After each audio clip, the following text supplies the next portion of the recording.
Ajuda a orar. Vamos falar juntos. Senhor Jesus, nessa noite, usa o pastor Edmilson. Palmas ao Senhor Jesus.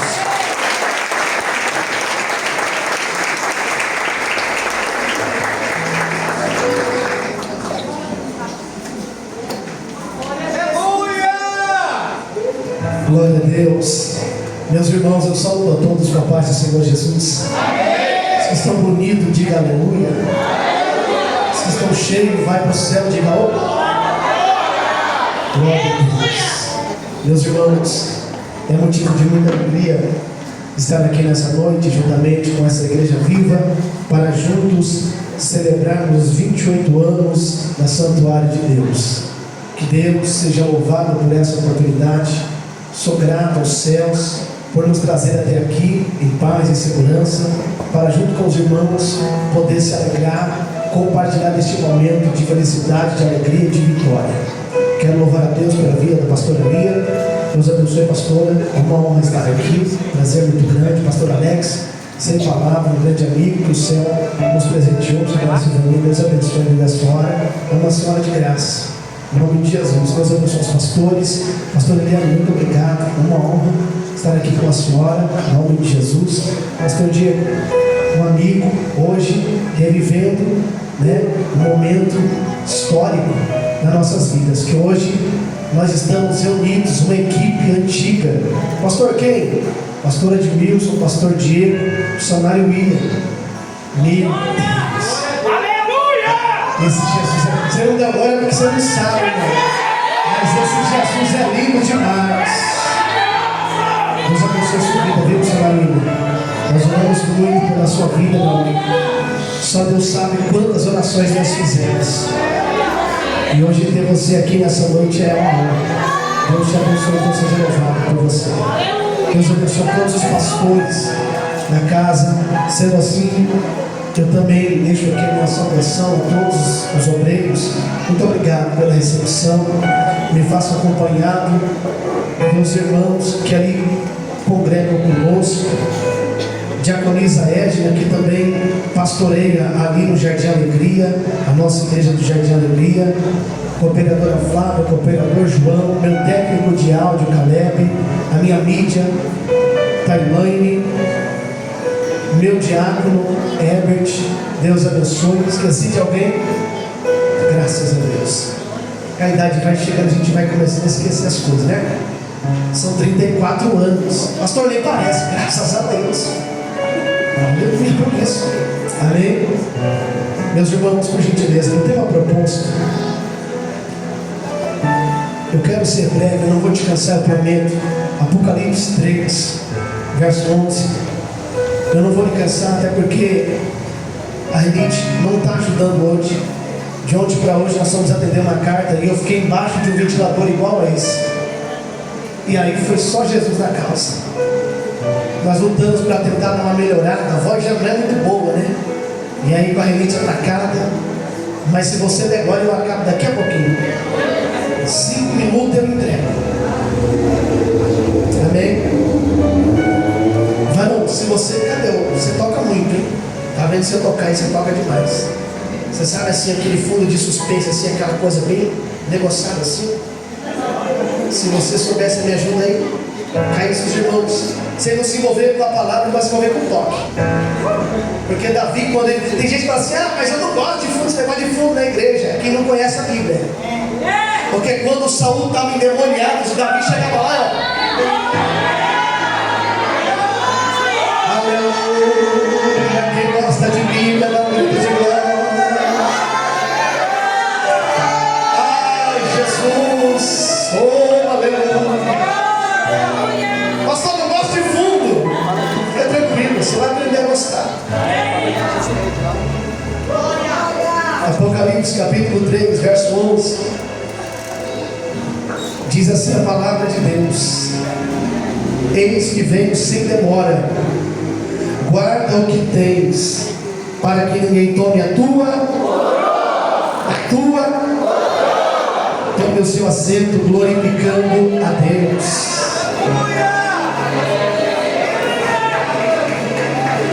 Meus irmãos, olhem para cá.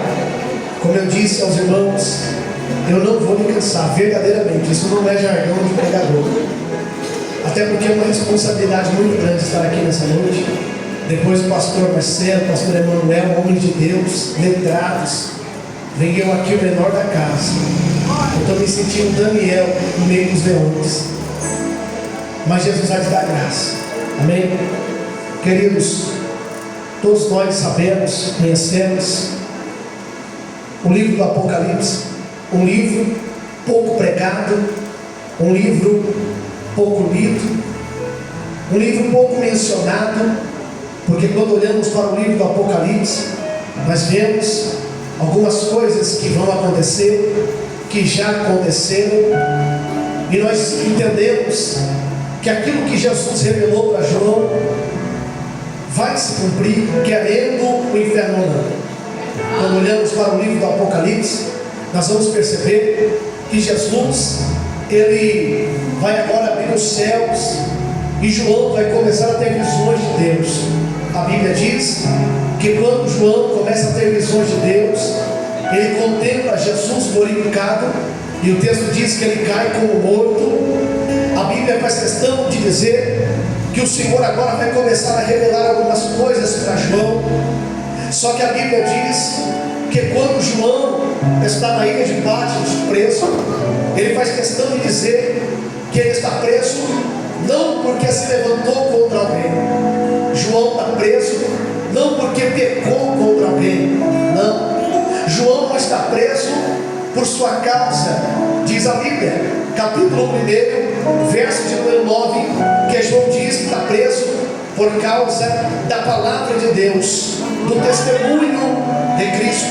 Olhe para cá. O que me chama a atenção, e eu preciso abrir aqui uma aspas para a gente continuar, é que o evangelho pregado anos atrás, ele levava os seus profetas, os ministros, aqueles que seguiam a Jesus, não a ser aplaudido, não a ser ovacionado, não a ser escolhido para estar em todos os lugares. Os profetas que pregaram antes de nós, eles não eram queridos por todos, até porque lidar com um profeta, lidar com alguém que tem uma mensagem é meio complicado, porque o profeta, ele nunca vai pregar aquilo que você quer ouvir, ele nunca vai liberar a mensagem que você espera. Talvez numa noite como essa, alguém espera uma mensagem para jogar a cadeira para o alto, bagunçar os cabelos, arrancar a gravata, tirar o paletó, aleluia. E Deus de fato falou comigo, sentado aqui, quando o grupo terminava de cantar.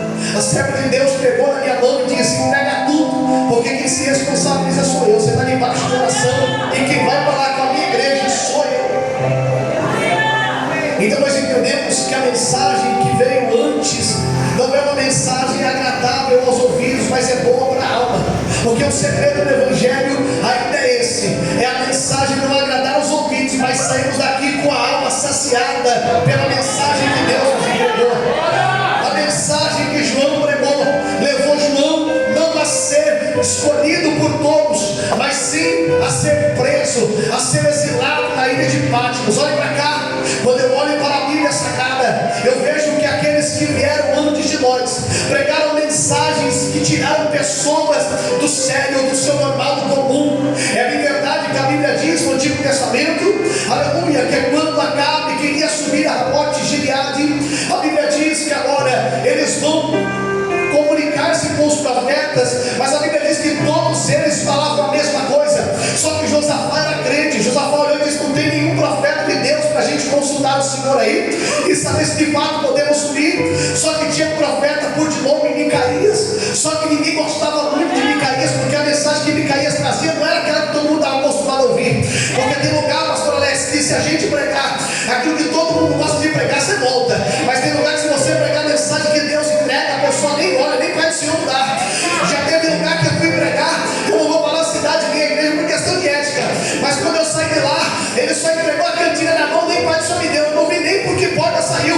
Quando eu cheguei em casa, o servo de Deus que me convidou mandou mensagem e falou: ei, o pastor deu uma oferta na sua mão. Eu falei: rapaz, eu nem vi por que porta seu pastor saiu. Ele disse: está brincando. Eu disse: não é verdade. Por quê? Porque eu não preguei aquilo que ele estava acostumado a ouvir, eu preguei a mensagem que o céu entregou.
Todo mundo disse lá que é para subir a vitória. Deus falou que é isso. Ele falou: pode ficar tranquilo, que Deus falar eu vou entregar tudo. Mas a Bíblia diz que quando eu lembrei você aí, o que Deus falou? Olha, Deus falou que é vitória. Todo mundo lembra assim: eu conheço ele. Ele não está falando que Deus não falou, não. Essa não é a mensagem que ele está acostumado a pregar. Não, fala a verdade, rapaz. O que foi que Deus falou? Vocês querem ouvir? Então eu vou entregar agora. Ele falou: pode entregar. Ele disse: é o seguinte, volta para casa, não sobe, porque Deus me deu uma missão. Qual foi a missão que Deus me deu? Deus me deu todos vocês como ovelha que não tem pastor perdido, sem saber para onde ir. E se subir, é morte. Eles alguém olhou, já deu uma bofetada na boca do profeta e falou: por onde foi que o Espírito de Deus passou por mim e falou com você? Aleluia. Você percebe? Eles até pedem para ouvir a mensagem, mas eles não concordam com a mensagem. Eles até querem ouvir a mensagem, mas a mensagem remoe dentro deles. Aleluia. Bateram no profeta, jogaram o profeta na prisão, e o profeta falou: pode ir. Aleluia. Mas se vocês voltar e não aconteceu o que eu falei, não foi Deus que Deus usou. Sabe por quê, irmão? Aleluia. Quando Deus fala, ele assina. Quando Deus decreta, ninguém valida, ninguém muda, ninguém pode validar a mensagem que o céu entregou. Aleluia. O profeta viu quando o espírito de mentira se apresentava na boca dos 400 profetas e mentia para ele subir. Mas tem gente que gosta de ouvir a mensagem que agrada os ouvidos. Tem gente que Deus está falando: não vai por aí, não faz isso aí, não toca aí, não vai para lá. Aleluia. Mas a pessoa não quer ouvir. E quando nós não queremos ouvir, Deus permite algumas situações acontecer. Quando eu olho para a palavra de Deus, eu vejo que os profetas são levantados para repreender um povo, aleluia, que não gosta muito de ouvir conserto. Quando eu me lembro de Ezequiel, alguém olha no capítulo 2 e pensa, aleluia, que Ezequiel caiu porque ele estava em pecado, coisa do tipo, como eu já ouvi muito pregador falar. Não, a Bíblia diz que quando ele tem uma visão de Deus, a glória do Senhor resplandece, se movimenta e ele cai como morto. Aleluia. Mas no capítulo 2, Deus olha para ele e fala: levanta-te, põe-te em pé e falarei contigo. Aleluia. Deus levantou Ezequiel para pregar uma mensagem dura em um tempo difícil. Deus levantou Jeremias para levantar uma mensagem, ou para pregar uma mensagem em um tempo duro, tempo difícil, tempo em que ninguém queria ouvir. É por isso que no capítulo 25, verso 4 em diante, do livro do profeta Jeremias, a Bíblia nos diz, aleluia, que Deus usou o profeta e falou: eu levantei os meus servos, os profetas, pregando, amanhecendo, madrugando, mas vocês não deram ouvido. Por quê, pastor? Porque é mais fácil ouvir a mensagem que agrada. Sabe por quê? Porque no capítulo 28 do livro do profeta Jeremias, a Bíblia diz, aleluia, que quando estava no templo, tinha um profeta chamado Hanani. A Bíblia diz que ele olhou, aleluia, e começou a profetizar, dizendo: olha, 2 anos Deus traz você de volta do cativeiro. Mas aí Jeremias concordou, ele quebrou o jugo do pescoço de madeira e disse: Deus vai fazer, Deus vai fazer. Só que quando Jeremias está saindo uma voz brava no céu de Jeremias, o jugo que ele quebrou, que estava no seu pescoço, é de madeira, mas o jugo que eu estou colocando é de ferro. Aleluia. Volta lá e diz para ele: diz o que, Senhor? Diga para ele que há 70 anos de cativeiro. Diz mais, diz que ainda esse ano ele vai morrer. E do jeito que o profeta profetizou, aconteceu. Qual é mais fácil acreditar na mensagem que Deus traz do cativeiro? 2 anos ou 70 anos? É lógica. 2 anos, mas nem sempre Deus vai querer fazer aquilo que nós queremos. Olha para cá. Os profetas que se levantaram pregaram mensagens que não eram agradáveis aos ouvidos daqueles que ouviam. É por isso que quando os apóstolos, depois da partida de Cristo, começaram a pregar, chegou o momento onde eles foram presos, açoitados, mas não desistiram de pregar por isso. Sabe qual é o nosso problema hoje? É que se ninguém aplaudir a mensagem, eu não volto. É que se ninguém disser glória a Deus, eu não prego. É que eu não me empolgo se alguém não levantar da cadeira, levantar a mão para cima. Quem foi que disse que a mensagem é baseada numa mão levantada para cima? Quem foi que disse que a mensagem é baseada em um grito de glória? O grito de glória você dá quando você crente. Aleluia. Mas isso não significa que a mensagem seja boa ou ruim. O papel do pregador não é que agradar os ouvidos de quem ouve. O papel do pregador é entregar a mensagem e morar para casa. Creia você ou não. O papel do pregador é só falar o que Deus mandou, entregar o recado e ir com o coração tranquilo, a mente descansada, sabendo que entregou aquilo que o céu ordenou. Olha para cá. Quando nós olhamos para o texto, nós vemos João preso, não porque pecou, não porque cometeu um assassinato, um homicídio, coisa do tipo, não. Ele está preso por causa da palavra, do testemunho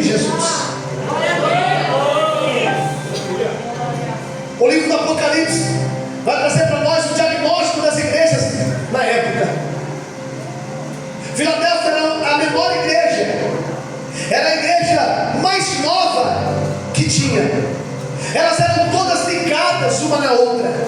Filadélfia estava localizada em um lugar estratégico na principal rota do correio imperial. Filadélfia era uma igreja fundada para ser uma porta aberta de divulgação de cultura ao idioma grego na Ásia. Tom Stott diz que a cidade tinha sido aberta para a cultura grega e agora para o evangelho cristão. Átalo criou, que era o rei da época, a cidade para ser embaixadora da cultura helênica, missionária, filosófica, grega, mas Cristo para a igreja que ele colocou uma porta aberta para a proclamação do evangelho. Olha para cá. Filadélfia era um lugar sofrido, era um lugar que, segundo a história, havia muitos terremotos. Filadélfia era um lugar onde algumas pessoas iam embora da cidade, porque devido a tantos terremotos que havia, eles já não suportavam mais o peso daquele lugar. Só que a Bíblia diz que Jesus ele vai passar um diagnóstico daquele lugar, daquele ambiente, porque Jesus conhecia todas as igrejas, Jesus conhecia a localização delas, ele sabia o que cada igreja precisava. E quem dera Jesus hoje nos desse um diagnóstico das nossas igrejas, das localidades, das coisas que acontecem, como ele fez com as igrejas do Apocalipse. Quem dera, pastor Alex, ele passasse em revista, como ele fez, mostrando para João, porque hoje tem igreja para todo tipo de moço. Tem igreja branca, preta, rosa, amarela, azul. Tem igreja que bate palma, igreja que bate palma, igreja que é terno, igreja que usa terno. Tem de todas as maneiras. Tem igreja que você pode ministrar de todo jeito. Tem igreja que não pode, só de gravata. Tem de todas as maneiras. E o Cristo fez questão de passar em cada uma delas e falar para João a situação que elas encontravam.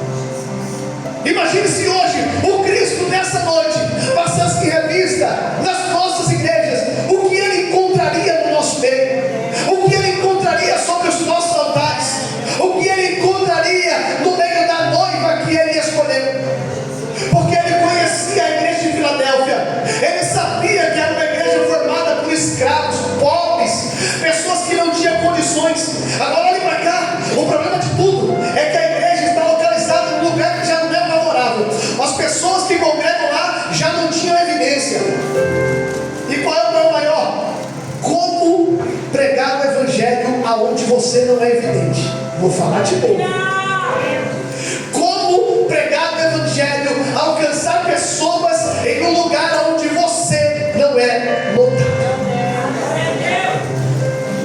Por quê, pastor? Porque em muitos lugares, dependendo de quem estiver no cartaz, eu não vou. Dependendo de quem for o pregador, eu também não quero ir. Hoje, infelizmente, as pessoas elas escolhem o lugar onde vão. Quem é o pregador que quer ouvir? Se talvez é a mensagem que lhe agrada, se o estilo de mensagem é aquilo que ela vai digerir bem. Não. O Cristo sabia como que era essa igreja. Uma igreja sofrida, que segundo a Bíblia, ela sofreu um terremoto no ano 17 depois de Cristo. E o terremoto foi tão grande que, além de destruir Sardes, quase destruiu Filadélfia. Essa igreja ela teve que passar por uma reconstrução. Segundo a história, ela passou por uma mudança tão grande ao ponto que chegou a se chamar Neo-Cesareia, quando houve a reconstrução, que era a cidade. Depois ela passou por uma outra reconstrução, e César, quando ele reformou, diz a história que ela passou a chamar Flávia. Mas o texto diz que quando Jesus ele percebeu a cultura da época, tudo que estava acontecendo, ele se apresentou para entregar um nome para aquele lugar, para aquela igreja. Ele se apresentou como santo e como verdadeiro. Os homens tentaram mudar a localidade, o nome, para colocar nome próprio, mas Jesus se apresentou como santo, como dono da igreja, porque ele assim o é. Olha para cá, eu já vou guardar o esboço. É que a idade vai chegando, a gente fica mais lento. As igrejas que Jesus vai falar para João, tem crente de todas as maneiras, de todos os jeitos. As igrejas que Jesus vai falar para João, tem crente que tolera tudo, tem crente que não tolera, tem crente que é firme na doutrina, tem crente que não é. Quando olhamos para as igrejas que Jesus vai passar para o diagnóstico, Ele nos mostra a igreja de Éfeso, uma igreja que era boa na doutrina, mas fria no amor. Ele mostra Esmirna, que era uma igreja que tinha crentes sofredores, que sofriam demais, mas eram fiel. Ele mostra Pérgamo, que era uma igreja que tolerava o pecado, mas tinha alguns fiéis no meio. Eles mostram também Tiatira, uma igreja que tinha heréticos, que tolerava a heresia. Ele mostra Sardes, era uma igreja que tinha nome de quem estava vivo, mas já estava morto. Ele mostra Filadélfia, uma igreja pequena, mas fiel e que perseverava na palavra. Ele mostra Laodiceia, uma igreja que não era nem quente e nem era fria, mas era morta. Parece que o Cristo estava olhando para o dia de hoje e fazendo um diagnóstico atual. Porque hoje, se nós olharmos, nós vamos perceber que estamos da mesma forma. Tem igreja que é boa na doutrina, fria no amor, é rígida com a palavra, é rígida no fazer, é rígida no tratar, mas quando se fala de amar, não sabe o que é amar. Eu lhe digo, não adianta guardar a doutrina, guardar as coisas, saber preceitos, se não amar. Não adianta ter uma boa desenvoltura no púlpito quando não se tem uma boa desenvoltura fora dele. Porque hoje, infelizmente, é o que nós estamos vendo: pessoas que pregam o amor, dizem que vivem o amor, mas ao descer no altar não cumprimentam o seu irmão, não dá a paz do Senhor, não abraça o seu irmão. Eu não vou na igreja de A, não vou na igreja de B. Quando vai, manda o representante, porque ele mesmo não quer avisar. Isso nunca foi amor. Isso pode ser tudo menos o amor de Cristo.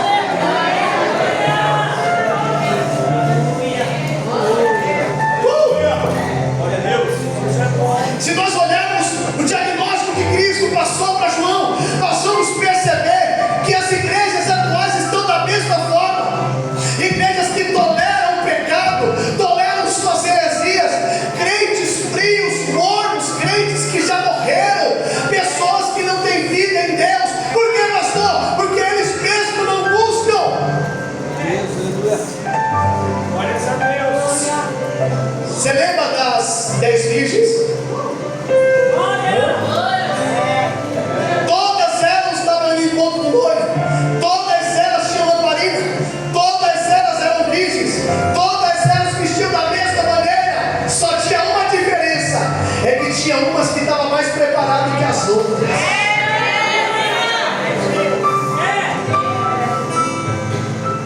A igreja de Filadélfia, ela sofre todo tipo de mal. A perseguição era grande, mas Jesus se apresentou para ela para dizer que diante dela Ele tinha colocado uma porta aberta. Ele se apresenta como santo, como verdadeiro, e os judeus tinham o costume de atrelar o nome ao significado, a forma de viver. Lembra de Moisés? Tirado das águas.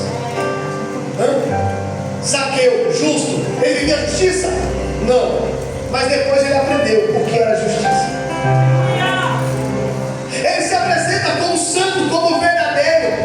Ele se apresenta como quem tem a chave de Davi, que abre e ninguém fecha, que fecha. A porta que ele colocou para eles não dependia de evidência de homens.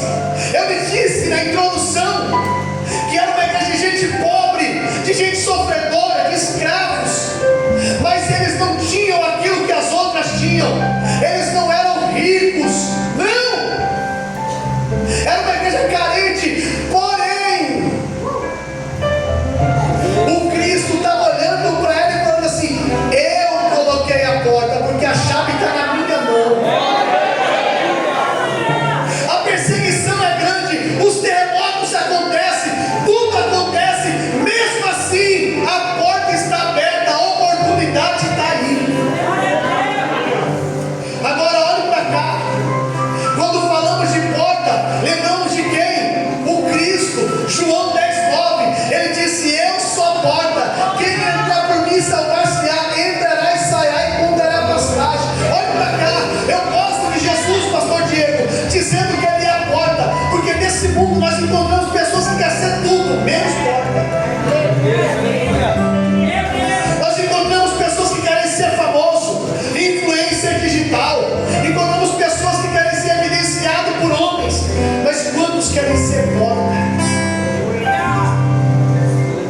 Sabia que às vezes nós não damos valor à porta? Às vezes nós tratamos a porta como um simples objeto, mas já parou para perceber que a porta não deixa o inimigo entrar? Que a porta não deixa quem você não convidou passar para o lado de dentro? Que a porta é necessária para que você tenha uma chave e a autoridade da tua casa esteja na tua mão. A porta é um acesso. Eu coloquei uma porta. O evangelho é baseado na porta. Pastor, me explica. Foi Jesus que disse: entrai pela porta, porque largo e espaçoso é o caminho que conduz a, e muitos são os que entram por ela. Quantos querem entrar pela porta estreita?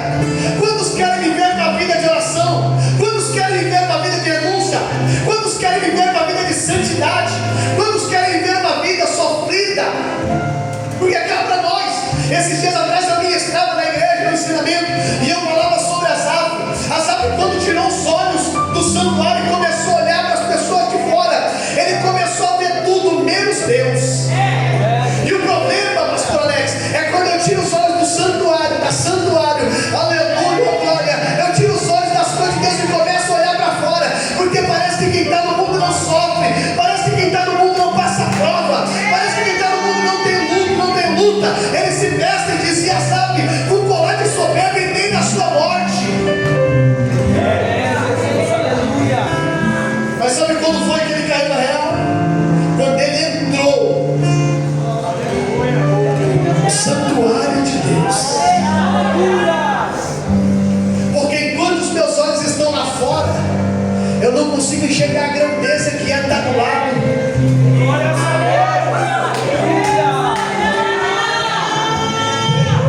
Talvez essa noite eu estou ministrando para alguém que os teus olhos não estão mais dentro do santuário. Talvez nessa noite eu estou ministrando a alguém que os teus olhos não estão mais nas coisas de Deus. Mas o céu está falando para alguém nessa noite: para de olhar para fora e olha para mim. Quando falamos da porta, falamos de viver uma vida diferente daqueles que vivem indo para a direção da perdição. A porta estreita é uma porta que nem todos querem entrar. Quantos querem orar todo dia? Quantos querem jejuar todo dia? Sofrer por pessoas que você nem conhece, orar por pessoas que não têm o seu sangue na veia. Quantos? Eu não sei quanto tempo você tem de evangelho. Eu tenho 13. É pouco ainda. Mas tenho 13. Se eu te contar um tanto de coisa que eu já vi. Quantas pessoas começaram conosco que hoje não está mais no nosso meio, não conseguiram alcançar, perseverar. O texto diz que quando Jesus fala para João que colocou a porta, ele mostra para nós uma coisa que nem todo mundo empatiza. Não é uma igreja forte. Porque tem gente que pensa, pastor, que é só a igreja forte que persevera. Não pegou não, né? Olha o texto. Se você não fechou a Bíblia, ele disse que colocou a porta e ninguém podia fechar, tendo pouca força. E talvez nessa noite eu não estou pregando alguém que está forte demais. Eu não estou pregando alguém que está querendo pular, saltitar. Eu estou pregando para alguém que está com pouca força, mas não está levando o nome dele. E cá para nós.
5, lâmpada para os meus pés é a tua palavra e luz para os meus caminhos.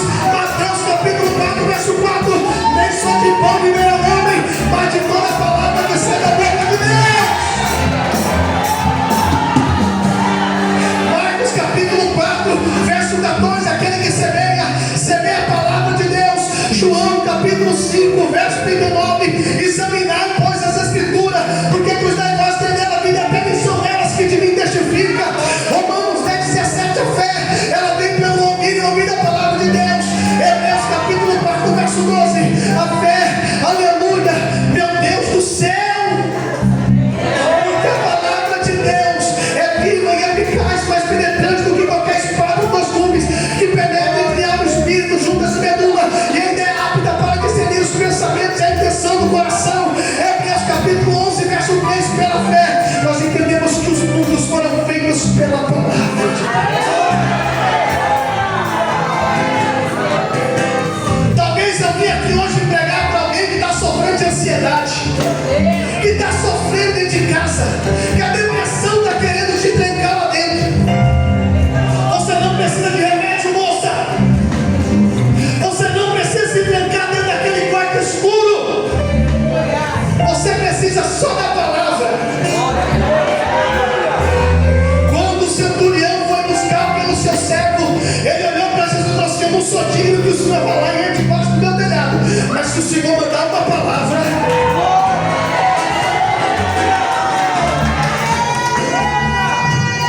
olhe para alguém e diga assim para ele: você não precisa de mais nada, você precisa da palavra.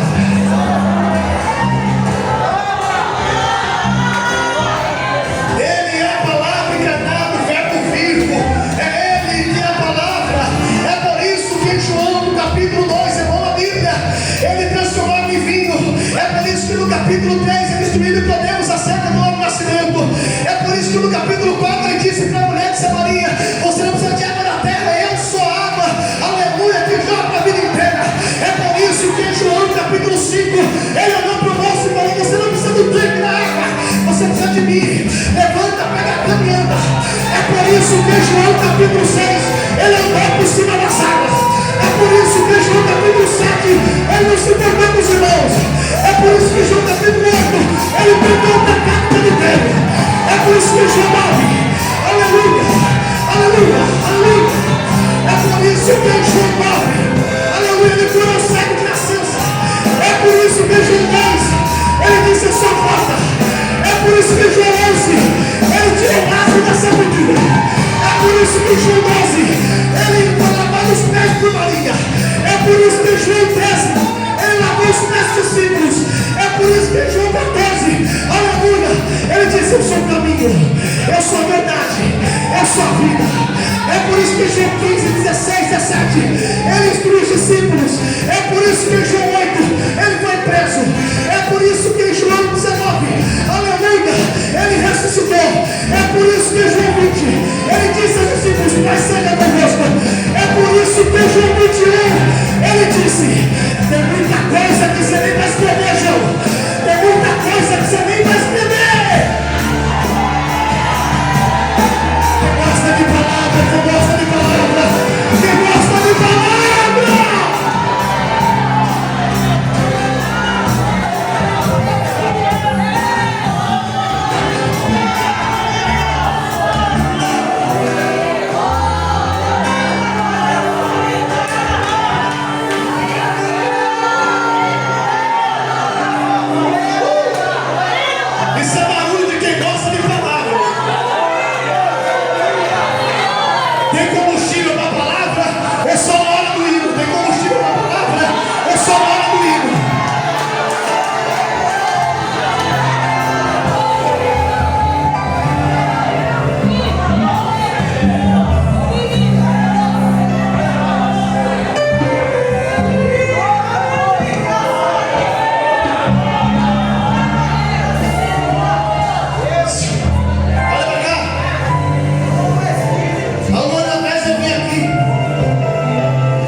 Dava tal hora do remédio, 2 horas da tarde, que era para tomar, porque era para fazer efeito até meia-noite ou 2 da manhã. O corpo já, opa, o remédio. E eu já tinha que tomar o remédio, senão eu já começava a acelerar tudo, começava a me tremer, começava a querer ir para casa, ficar deitado, sei lá, olhando para outra coisa. A ansiedade tomava o meu íntimo, meu coração. E o ansioso, ele é assim, ele começa a pensar em tudo que ele não consegue resolver. Tudo que ele não tem controle, ele começa a pensar em tudo isso. Só que um dia, eu passei um processo grande. E aí eu lembrei dessa profecia. Foi se aproximando do congresso da igreja. E aí começa aquela loucura de festa. Compra isso, compra aquilo. A camisa não deu certo, vai pra lá, vai pra cá. Foi um negócio. E aí a ansiedade começou a querer me tomar. Porque na outra festa de um ano, 3 dias direto da festa, eu fui pro hospital. Eu já não tinha mais lugar para furar, de tanto que eu tinha sido curado. Pensa o médico olhar para você que estava com 32, 33 anos. Aí a médica disse: você é tão louco, está infartando. Só que aí quando chegou a festa desse ano, passei um processo. E aí eu falei: quer saber, eu vou parar de tomar remédio. Deus falou que ia me libertar, vou parar. E todo mundo continuou: nem sair, vou parar mesmo. Mas ele não sabia o que eu estava sentindo. No outro dia, aquela sensação de morte, aquela sensação que você vai correr doido pelo meio da rua, aquela sensação que você precisa ir para casa de algum jeito. Aí eu cheguei em casa, olhei para minha esposa e disse assim: meu amor, 2 dias sem remédio. Eu acho que eu vou ter que tomar esse remédio aí que eu não estou aguentando não. Está muito terrível, a cabeça dói, parece que tem alguém apertando o seu cérebro. Ela olhou para mim e deu uma palavra motivacional. Deu, pastor? Deu. Ela falou assim: para de graça. Você não nasceu dependendo disso não. Olhei para ela e, rapaz, eu pensei que ela fosse me motivar. Mas para a glória de Deus, agosto desse ano, mês do meu aniversário, eu parei de tomar remédio de crise de ansiedade. Hoje, para a glória de Deus, eu não tomo remédio nenhum. Você não deu glória mais forte porque não era você que sentia o que eu estava sentindo, mas só eu e Deus sabe o que eu sentia. Pastor, por que você está falando isso? Porque talvez tenha alguém aqui no meio que está querendo se enfiar remédio. Deus está falando: você não precisa de remédio, moço, você precisa da palavra. Foi o que eu recebi do congresso da Santuário. É por isso que ela está aqui 28 anos, porque a palavra liberada, ela ainda se cumpre na vida de quem crê.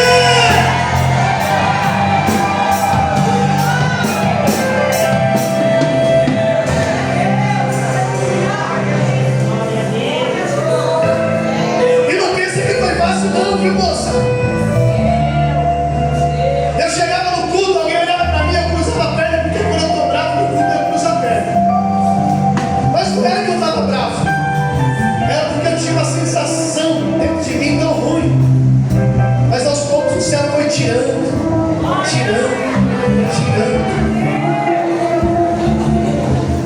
E hoje eu estou bem, graças a Deus. Vou falar. Eu preciso falar com alguém aqui. Tem alguém querendo afastar. Tem alguém querendo sair. Eu contei isso aqui para os jovens esses dias. Por alguns jovens estavam comigo. E eu falei assim: certa feita eu queria abandonar. Estava como evangelista já. Queria abandonar. Falei: quer saber? Tá. Penso mais. Eu acho que eu vou sair fora. Aí uma pastora que nem tem meu WhatsApp. Na época eu usava o Messenger. Comecei a conversar com ela. Aí eu falei assim: pastor, eu acho que eu vou parar de ser crente. Acho que eu vou sair fora. Acabou pra mim. Aí ela foi me dar uma palavra motivacional. Ela vai me ajudar agora, quer ver? Ela falou assim pra mim: mandou um áudio. Ela mandou um áudio. Quando eu apertei, eu não estou ouvindo. Porque ela mandou assim pra mim: toma vergonha disso sua cara. Você é pregador, profeta, homem de Deus. Prega o evangelho, já querendo sair. Vai, você vai, favor. Sacode a poeira e continua, hein? Estou aqui até hoje. É que às vezes, quando o pastor pega nós e dá uma palavra mais dura, a gente fala assim: nossa, o pastor não me ama. Por que o fulano ele fala tão carinhoso comigo, é só mancada? É porque ele sabe a estrutura que você tem, ele sabe o teu potencial, ele sabe onde você vai chegar.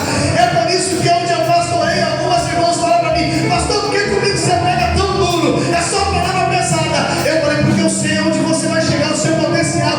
Eu sei que Deus tem com você, e se eu passear, você vai ficar mimado.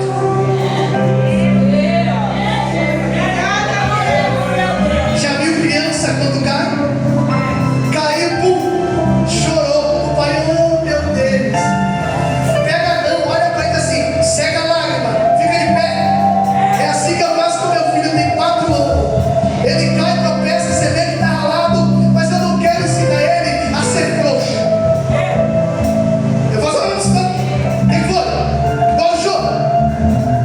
Você é homem. Aí ele fala assim para mim: eu sou homem? Antigamente ele não tinha consciência. Você é homem ou um saco de batata? Ele disse: um saco de batata. Disse: não, você é homem. A palavra às vezes pode ser dura, mas ela cura. Eu termino. Jesus olhou e disse: eu farei nas sinagogas de Satanás que vem, se prostre e adore, e saibam que eu te amo. Não é a igreja que se prostra perante aqueles que se levantam contra ela, é eles que têm que se prostrar perante os pés de Deus, saber quem é o dono da igreja. Olha o que Jesus falou: porque guardaste a palavra da minha paciência, também eu te guardarei de toda a tentação que há de vir sobre a terra. Guardar a palavra ainda é o segredo, viver a palavra ainda é o segredo. É por isso que eu gosto de Tiago. Tem gente chorando. É por isso que eu gosto de Tiago, porque Tiago ele disse que aquele que ouve e não pratica é semelhante ao homem que entra na frente do espelho, contempla a sua imagem e ao sair não se lembra mais do que ele viu.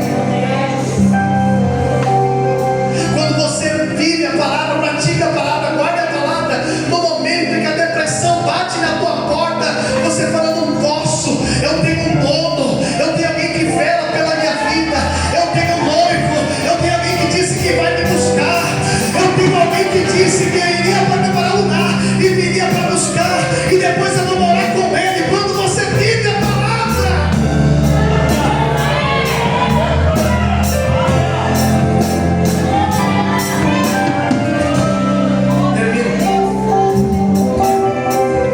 aí o que ele disse nesse verso 11, que é o tempo da igreja, é que me chama a atenção, porque ele faz um alerta, ele dá um conselho, ele diz o que pode acontecer se você não ouvi-lo. Qual é o alerta? Eis que veio sem demora. Quanto tempo faz que você ouve Jesus dizer que vem? Quanto tempo você ouve os pregadores falar que ele está voltando e parece que ele nunca volta? Eu sei que tem momento que você está tão provado, você olha para dentro de você e o desejo, a sua ânsia pela volta de Cristo não é pelo amor que você sente por ele, não é pela vontade de estar com ele, é porque você não sabe se aguenta mais um ano.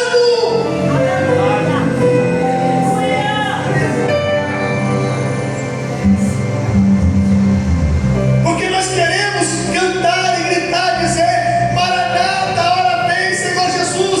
Mas uns não cantam porque não sabem se está preparado. Outros querem cantar porque não sabem se aguenta. Chegamos na época mais terrível do ano, a época das festas, a época onde muitos trocam o chamado pelas propostas do mundo. E bem na verdade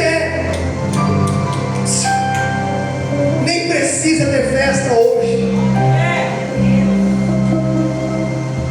A Bíblia diz que ele dá a notificação: eu estou vindo e é sem demora, é rápido. E ele dá um conselho. Qual é o conselho? Guarda o que?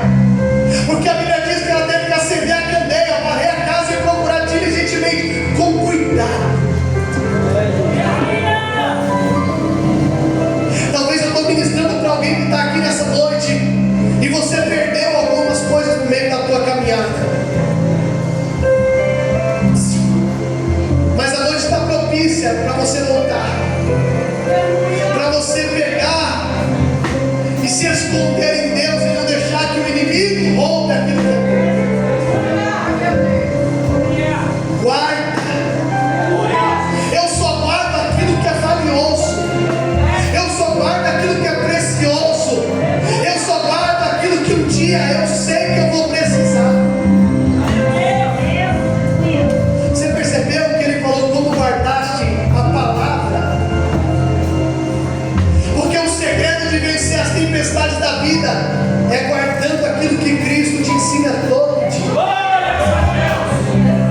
É guardando os ensinamentos que o teu pastor te ensina todo culto. É guardando aquilo que ninguém pode guardar por você. Guarda o que tens para que ninguém tome a tua coroa. Tomar aqui não é um ato receptivo. Não. Tomar aqui é de forma negativa. É de forma que você não espera. Tomar. Tirar rápido, tirar com força. Um dos significados.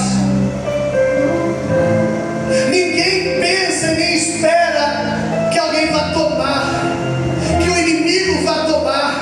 E eu preciso dizer algo para terminar. Ninguém está preparado para perder. Como eu disse à igreja alguns meses atrás, o ensinamento que eu dei, Deus está falando com alguém aqui. Ninguém programa a sua queda. Porque Davi num dia acordou, foi para o terraço como rei. E ali aconteceu sua queda, não foi nem muito longe.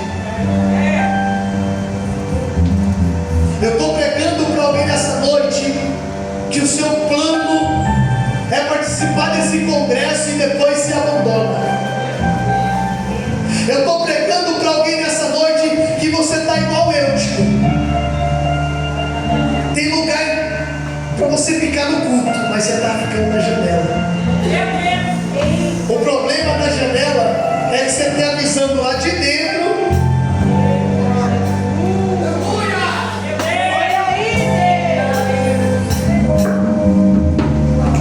Quer um conselho? Sai hoje da janela.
Levante a mão. É só para quem tem coragem agora. Tem alguém que está afastado? Levante a mão. Alguém que nunca aceitou Jesus? Não tenha vergonha, não. Essa hora que o inimigo mais luta para você levantar a mão. Tem alguém?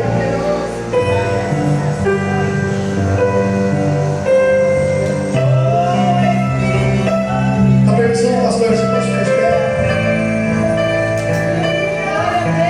São 28 anos que a igreja Santuário guarda o que tem. 28 anos de vitória. Eu queria que você pegasse na mão dessa pessoa que está do seu lado.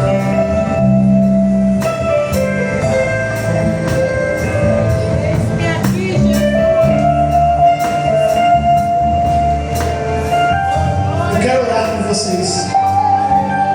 Feche o corredor aí se você puder. Pegue na mão dessa pessoa bonita. Eu quero orar com você. Fique firme. Não abandone. Guarda o que você tem. Pastor, está difícil. Continua. Pastor, você não sabe o que eu tenho enfrentado nos últimos dias. Eu estou lutando contra a depressão. Jesus está aqui. Tem pessoa que está aqui dentro. Falo sem medo de errar. Tem pessoa que está aqui dentro que está lutando contra a depressão. Já cantou, já adorou, mas a vontade que você está é de se trancar dentro de casa e não sair.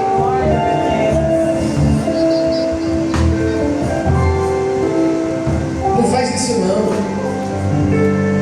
Você é tão preciosa. Jesus te ama tanto, te conservou até hoje. Você entende, moço, o seu valor para Cristo? Dá um abraço nela, meu irmão. Tem gente que pensa que a gente está pregando e está jogando palavras ao vento.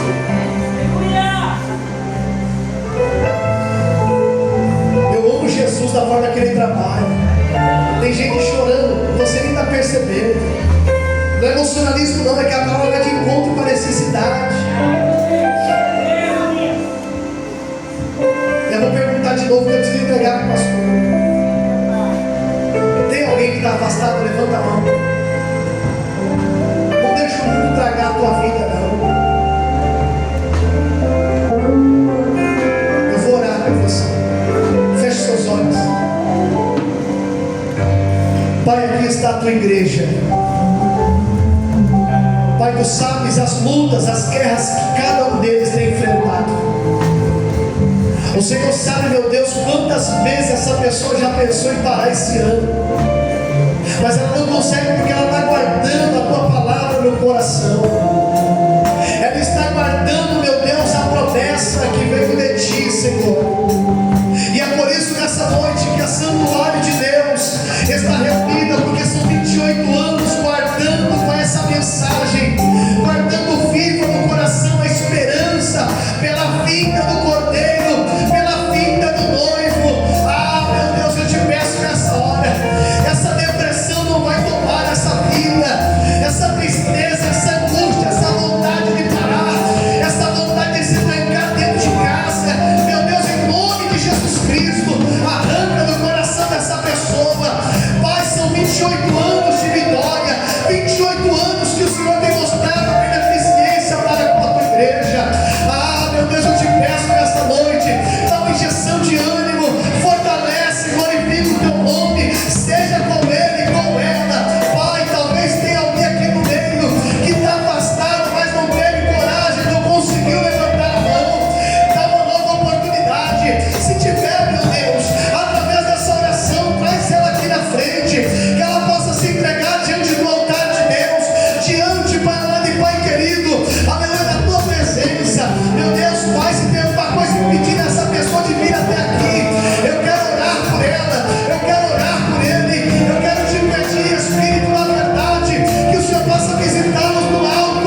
oração.